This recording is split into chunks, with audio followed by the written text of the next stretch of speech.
All right, so yesterday I discovered my scooter was stolen, and I have no other way to get around the city. I live in San Francisco, and so I had to buy a new scooter. And I want to talk to you a little bit about how I negotiated the deal. I got a pretty good deal on it, and hopefully you'll find it useful, and you can use the same tactics for buying a car, a lot of other things.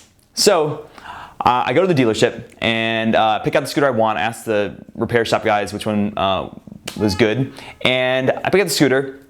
And I call over the sales guy. I'm like, look, I'm interested in the scooter. And he's like, oh, how much is it? He's like $5,600. I was like, well, I actually want to know what is the out the door price? Like, how much will I actually pay after all the registration fees? He's like, oh, let me figure that out for you. So he goes back, and I'm sitting there on the couch. And I'm like, oh God, I'm gonna have to negotiate this. Like, you know, I just kind of wanted to get it done with. I wasn't planning on having my scooter stolen.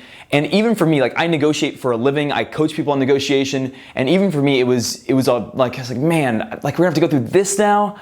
So he comes back with the paper and he's like, yeah, it's actually gonna be $7,100. It includes all this stuff, and he goes through all he gives me this piece of paper, and he goes through all these details of what the prices are. And I'm like, okay, cool. Take the paper and I'm like, I'm just gonna think about it for a second. I'll be back later today. And I go home, because the first rule is to, one, do your research and prep before going into negotiation. So I wanted to do that. So I come home, I get my assistant to call all the neighboring places in the Bay Area where they sell these scooters. I start doing the same thing. I call a bunch of places. One lady I talked to, she's like, oh, I'm selling this one at cost. It's been here for a little while. I'm like, oh, really? How much is cost? And she's like, oh, well, with scooters it's 12%. I'm like, oh, interesting. Okay, so now I've learned that scooters have a margin of about 12%. That's interesting.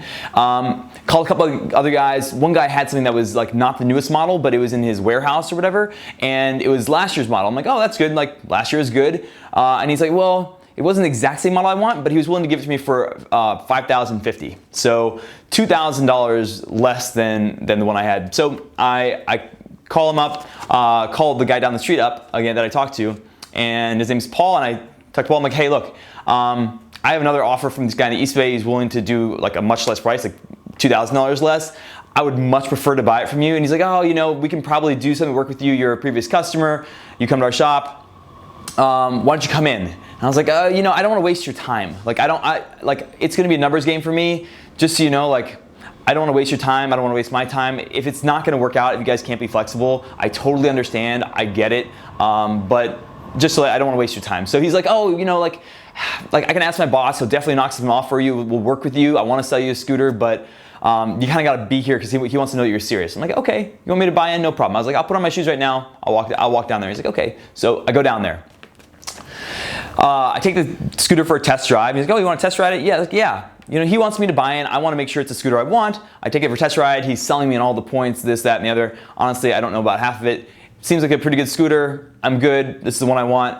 And I look at it like, look, again, I'm really sorry. And this is where the over-empathy was what I use. I use over-empathy. And so I said, look, I'm so sorry. It's just a numbers thing for me. I totally understand if you guys can't do it. You know, he's like, well, you know, let's figure it out. I'll talk to the boss. So he disappears into some back room, and I'm sitting down there. He comes back and he's like, okay, so we can definitely knock off a little bit. Comes back, I think it was like 6,800 or 6,600 initially. 6,600. I'm like, look, it doesn't seem like we're gonna be able to close the gap here. I'm really sorry to waste your time. I don't want to waste your time. And I shake his hand, and he realizes that, like, oh, okay, this guy's actually gonna leave.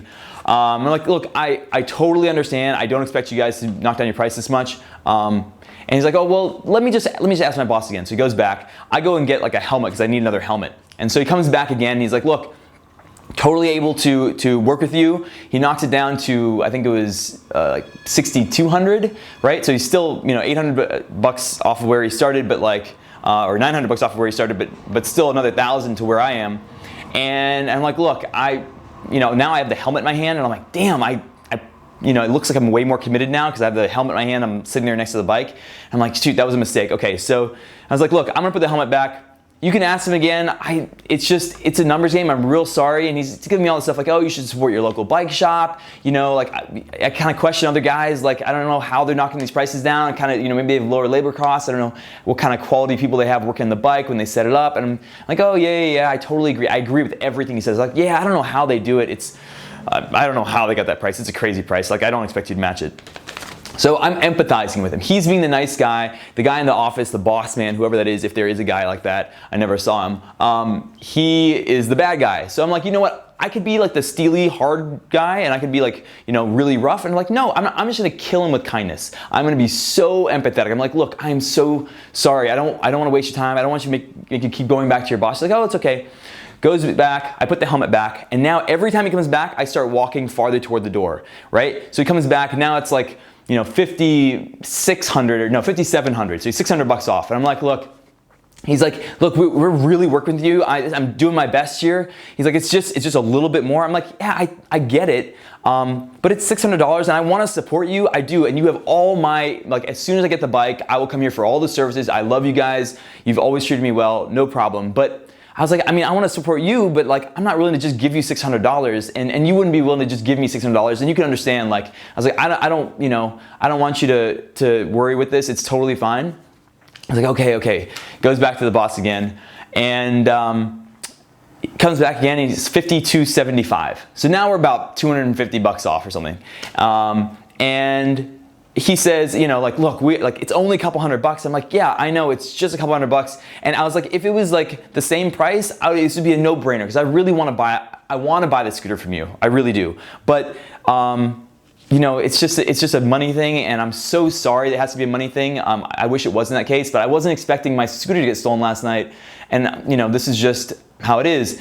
And he's like, okay. He's like, and I was like, look, I told him, look, I'm feeling bad. Like, I feel really bad. I don't want you to do this. And he's like, oh, no. Like, don't feel bad. Like, this is my job. Like, I'm working with you. This is my job. So what happened was, like, I was so nice that he started to backpedal from his position. He's like, oh, no. He's like, it's okay.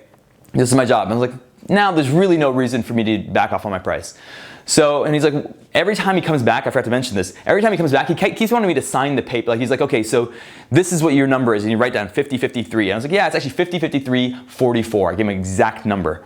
And I have this paper, like I brought this paper, and I don't know if you can see this. This is, so this is the paper he'd given me, right? And then, I don't know if you can see that. And then on the back, I'd written all these numbers, right? It was just gibberish. It was my notes from when I was calling all these places. And so he didn't actually ever see this, but I had the notes written down. I was like, yeah, it's actually 505344, give him an exact number. He writes it down on his paper, and every time he brings me a new sheet like this with a new price on it, and then he has me sign it. He's like, oh, can you just initial, like, the 5053 is what you're looking for? Kind of like, his boss needs to verify that I'm real and that, like, and his boss is literally upstairs. So, and I'm willing to sign it. So what he's doing is he wants me to buy in. He wants me to get, every time I make a commitment, writing it down, I'm a little bit more committed. And I'm like, you know what? Totally fine. I'm willing to commit. Like, I knew what he was doing, and I was like, yeah, sure, I'll Sharpie up the bike itself if you want me to. But like, I'm willing to buy in. The mistake he made was that he was getting me to sign under my number. So I'm getting more and more committed to my number. What he should have been doing is getting me to commit to what his process is, right? Do you agree with this? Do you agree with this? And get me to agree to that stuff, like his reasoning. That would have been a good tactic. What he did instead was getting me to sign the paper like I was committing to my number. So I was getting more and more solid in my number, and I knew what he was doing. So he goes back, and every time he comes back, I am farther, at this point I am literally in the doorway. The door is open, it's a nice day in San Francisco. I'm sitting like on the doorway, it's out like halfway outside, wandering outside, coming back in, and he sees that I am farther and farther out the door, and I keep trying to shake his hand. Every time he comes back, I'm like, look, I'm so sorry. I was like, I really appreciate it. I reached my hand out, and he's like, oh, it's like, I'm trying to work with you, I'm trying to work with you. Finally, he comes back. Gives me my price. Actually, I raised my price from $53 to $5,100. So I went up $47. He went down $1,800 or whatever it is. And it was just through me being like, I didn't have to be rough. I was really nice. I was very honest. I had a comparable scooter. It wasn't the exact same scooter, but a comparable scooter that honestly I probably would have taken. Like, I didn't want to spend $7,000, and I probably would have taken this. And all I needed was a reason. And he was going back to this possibly fictitious guy in the corner office and saying, hey, like, this guy won't let me do it. He's playing this good cop bad cop thing. And I was like, you know what? I'm not gonna be rough. I'll just be really, really nice. And this over empathy, it really, really works. So that's how I got. It was about 25% off the price. It was roughly $2,000 off. And this will work with just about anything.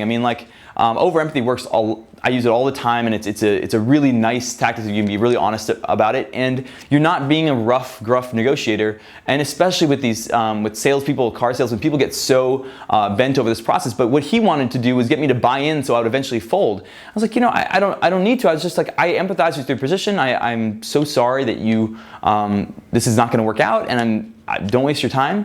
And eventually he came back to me. So that's how the price went. It was actually quite enjoyable at the end, and now I have a new scooter. So hope that helped.